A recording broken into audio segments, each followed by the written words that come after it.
క్రీస్తునందు ప్రియ దేవుని పిల్లరా, ఈరోజు దేవుని వాక్యం పరలోక రాజ్యం భూమి మీద ఉందా అనే ప్రశ్నకు జవాబుగా ఈరోజు మనము పరిశీలన చేస్తున్నాం బైబిల్ గ్రంథం నుండి.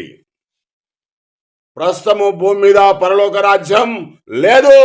ఖరాఖండిగా మనము బైబిల్ గ్రంథం ఇదే విషయాన్ని తెలియజేస్తా ఉన్నది.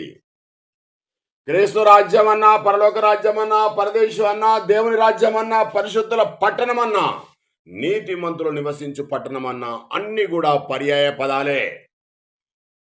ప్రస్తుతం ఇప్పుడు లేదు పరలోక రాజ్యం భూమి మీద, రాబోయేదే పరలోక రాజ్యం. 8వ అధ్యాయం 12వ వచనం అపోస్తలుల కార్యంలో ఫిలిప్పు మాట్లాడుతున్నాడు. యెరూషలేము సంఘం చేత ఏర్పరచబడిన 7గురిలో ఒక్కడు ఫిలిప్పు సమరయ ప్రాంతంలో. ఏమని అంటే దేవుని యొక్క రాజ్యం గురించి, క్రీస్తు గురించి ప్రకటన చేస్తున్నాడు. యేసు క్రీస్తు నామం కొరకు మరియు దేవుని యొక్క రాజ్యం కొరకు ప్రకటన చేస్తున్నాడు. ఫిలిప్పు అనే ఒక వ్యక్తి పరిశుద్ధాత్మతో నిండుకున్నవాడై, అందరూ కూడా ఆయన మాట విని రక్షణ పొందారు. బాప్తిసం తీసుకొని రక్షణ పొంది క్రీస్తు సంఘంలోనికి వచ్చారు.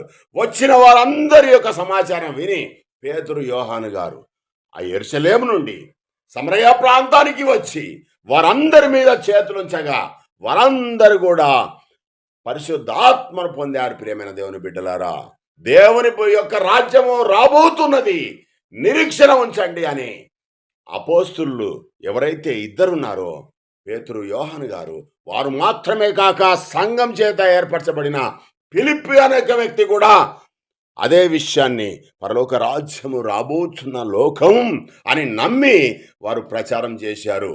ఈనాటి వచ్చే దొంగ బోధకులు భూమి మీద పరలోక రాజ్యం ఉన్నది అని అంటే వారిని మీరు దగ్గరికి రానియకండి, వారిని చేర్చుకోండి. వారు భ్రమలోకి గురై వారు అనేకమైన విధాలుగా ప్రజలను భయప్రాంతులను చేస్తూ, వారు భ్రమలోనికి తెస్తూ అనేక మందిని క్రీస్తుకు విరోధులుగా చేస్తున్నారు, దేవునికి వ్యతిరేకులుగా చేస్తున్నారు. క్రీస్తు యొక్క సువార్తను వారి యొక్క స్వార్థ ప్రయోజనాల కొరకు, వారి యొక్క అధికారం కోసం, వారి యొక్క డబ్బు కోసం, వారు ఇహలోక సుఖాలకు అలవాటు పడి ఈ విధమైన బోధనలు చేస్తూ అనేక మందిని దేవుని నుంచి, క్రీస్తు నుంచి దూరం చేస్తున్నారు. ప్రియమైన దేవుని బిడ్డలారా, వారి వలలో పడకండి. ఈ వాక్యం దేవుడు దీవించుగాక. ఆమేన్.